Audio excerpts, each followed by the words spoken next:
अस्सलाम वालेकुम फ्रेंड्स, कैसे हैं आप सब। उम्मीद करती हूँ कि आप सब ठीक ठाक होंगे और मज़े में होंगे। तो मैं हूँ तानिया और आप देख रहे हैं दानी और तानी चैनल। तो ये था सुबह का वक्त। सुबह के वक्त मेरे हस्बैंड लस्सी लाजमी पीते हैं, तो मैंने लस्सी बनाई उनके लिए और अपने लिए मैं भी पी लेती हूँ। और इसके अलावा लस्सी वगैरह पीने के बाद नाश्ता किया, और नाश्ते के बाद ये न्यूट्री फैक्टर की मल्टी वाइटामिन है वो मैं लेती हूँ और अपने बच्चों को भी देती हूँ। ये देखिए, ये इस तरह की टेबलेट्स होती हैं। अच्छा, मल्टी वाइटामिन अपनी लाइफ का हिस्सा इंसान को लाजमी बनाना चाहिए। हम लोग की जो अब खुराक है वो इस तरह की है ही नहीं नेचुरल, तो मल्टी वाइटामिन रखनी चाहिए। ये मैंने मंगवाई थी सेल में, ये 690 की लिखी हुई है। ये मुझे 450 की मिली थी। और इसी तरह ये मेरी बेटी के लिए भी मैंने मंगवाई थी, और बेटे के लिए वो भी मुझे डिस्काउंट में मिली थी। 14% ऑफ था। सॉरी, 40% तो बहुत ज़्यादा हो जाएगा, 14% ऑफ था। तो मैंने ऑफ़ में मंगवाई थी ये 14 अगस्त को। तो बच्चों की तो मेरी ख़त्म हो गई, क्योंकि दोनों वो बड़े शौक़ से खाते हैं। बच्चों की गमीज़ होती हैं ना, बड़ी अच्छी, मैंने अपने एक व्लॉग में शेयर किया था। नरम नरम सी गमीज़ होती हैं, तो वो लोग खा लेते हैं और डिस्काउंट पे मिल जाती हैं। तो मैं मंगवा लेती हूँ जब जब इसमें डिस्काउंट लगता है, तो ये दोनों खा लेते हैं। एक टाइम पे मैं इनको देती हूँ।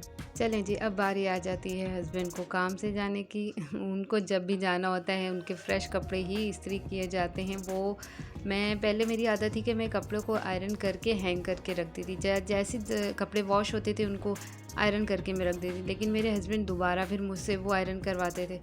तो अब उसके बाद मैंने बोला नहीं, अब तो नहीं। अब जब आपने पहनने होंगे उससे पहले मुझे बता देना, जो सूट पहनना है मैं वही इसको ही करूँगी। मैं बार बार डबल डबल मेहनत नहीं कर सकती, एक ही बारी मेहनत करूँगी। और अल्हम्दुलिल्लाह लाहौर में इतनी लाइट नहीं जाती, तो इतना इशू नहीं होता। कोई एक सूट तो रखा हुआ ही होता है इस्त्री, अगर इन केस कभी लाइट वगैरह गई हुई हो तो वो पहन लेते हैं। लेकिन मेरी कोशिश यही होती है कि मैं इनको जो कपड़े इन्होंने पहनने हैं मुझे बता दें, और वही मैं इनको इस्त्री करके दे दूँ। क्योंकि जो फ़्रेश आयरन किए हुए होते हैं उसकी बात अलग होती है। और मेरे हस्बैंड फिर बार बार मुझसे इस्त्री करवाते थे, तो फिर डबल इंसान को मेहनत करनी पड़ती है। आज था संडे का दिन और घर में थोड़े और काम भी होते हैं। इन्होंने कहीं काम से जाना था, मैंने इनको बोला कि ठीक है आप जाएं। और ये घर पे भी होना, अच्छा मैंने ये नोट किया कि हस्बैंड अगर घर पे होना तो काम करने में थोड़ी डिफ़िकल्टी होती है। मतलब बहुत सारी चीज़ें ऐसी होती हैं जो आप उनकी वजह से नहीं कर पाते। जैसे कि अगर मैंने कपड़े धोने हों तो वो नहीं मुझे धोने देते। और भी ऐसे बहुत से काम हैं जो वो मुझे बोलते हैं कि खाना पकाने के लिए भी मुझे काफ़ी मना करते हैं कि नहीं, संडे और फ्राइडे खाना नहीं बनेगा, चूल्हा नहीं खोलना, गर्मी हो जाएगी। क्योंकि हमारा घर है थोड़ा छोटा। तो आज मेरी सास आई हुई थी मेरे पास, तो खाना तो बनाना ज़रूरी था क्योंकि उनको तो खाना देना है टाइम पे।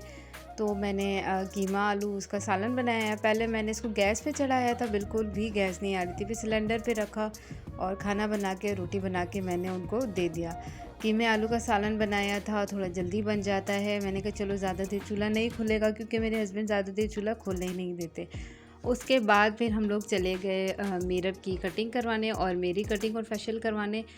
बेटी की कटिंग मैंने इसलिए करवा ली कि स्कूल जाती है तो ये बहुत ज़्यादा डिस्टर्ब हो जाती है। इसको पोनी बनाना बिल्कुल अच्छा नहीं लगता, कि बोलती कि मम्मा मेरे बाल इसमें खिंचते हैं, मुझे नहीं अच्छा लगता, मुझे दर्द होता है, मतलब इरिटेट सी हो जाती है ये। और इसके बाल थोड़े से कर्ल हैं, तो मैंने यही सोचा कि बस इसकी कटिंग जो है वो छोटी करवा के रखूँ, कि हल्का सा बैंड या हल्की सी क्लिप लगाओ तो वो खुश हो जाए। इसके बाद मैंने अपना फेशियल वगैरह करवाया यहाँ पर, और अच्छा किया था, बहुत अच्छा किया था। और फिर मैंने कटिंग करवा ली, क्योंकि मेरे हस्बैंड ने बोला था कि बस कटिंग करवाओ अपनी, मेरे बाल काफ़ी ज़्यादा गिर रहे थे। और कटिंग भी मेरी ठीक हो गई थी, अच्छी लग रही है। लेकिन ये कि बाल थोड़े छोटे हो गए, दुख हो रहा था। लेकिन जो हस्बैंड को पसंद है वो तो इंसान को करना ही पड़ता है। कहीं बाहर जाती हूँ तो मेरे तो सर पे दुपट्टा होता है, बस घर के अंदर ही ये शोशा मारनी होती है। और इसके बाद हम आ रहे हैं ये वापस, और घर आके हमने पी अपनी कावा, और इसके बाद हम सो गए। ये था छोटा सा व्लॉग, अगर पसंद आए हो तो उसको लाइक करते हुए जाइएगा। मैं मिलती हूँ नेक्स्ट व्लॉग में। अल्लाह।